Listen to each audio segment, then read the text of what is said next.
नमस्कार दोस्तों, आप लोग कैसे हैं। उम्मीद है कि आप लोग ठीक ही होंगे। मैं पप्पू लाल यादव, देख रहे हैं NP7 न्यूज़ भोजपुरी। तो बहुत बहुत स्वागत बा। अगर आप लोग अभी तक NP7 न्यूज़ भोजपुरी को सब्सक्राइब नहीं किए हैं तो नीचे का लाल बटन दबाकर सब्सक्राइब कर दीजिए और साथ ही साथ वीडियो को लाइक कर दीजिए। तो दोस्तों, आज आप लोगों से एक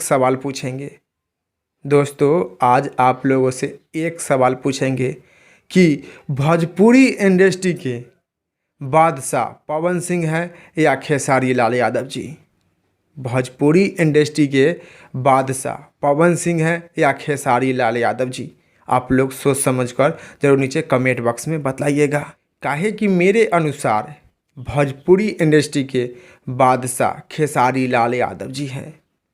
मेरे अनुसार भोजपुरी इंडस्ट्री के बादशाह खेसारी लाल यादव जी हैं। खेसारी लाल यादव जी के महीना में 10 से 15 गाना आता है और सभी गाना सुपर डुपर हिट होता है। और पवन सिंह के महीना में एक गाना आता है, वो भी गाना फ्लॉप हो जाता है। खेसारी लाल यादव जी के महीना में 10 से 15 गाना आता है और सभी गाना जो कि सुपर डुपर हिट होता है। और पवन सिंह जी के गाना महीना में एक आता है और वो भी गाना फ्लॉप हो जाता है। तो मेरे अनुसार भोजपुरी इंडस्ट्री के बादशाह खेसारी लाल यादव जी हैं।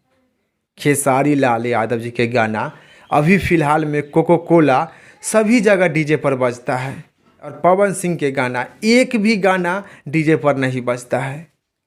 पवन सिंह के गाना एक भी डीजे पर नहीं बजता है।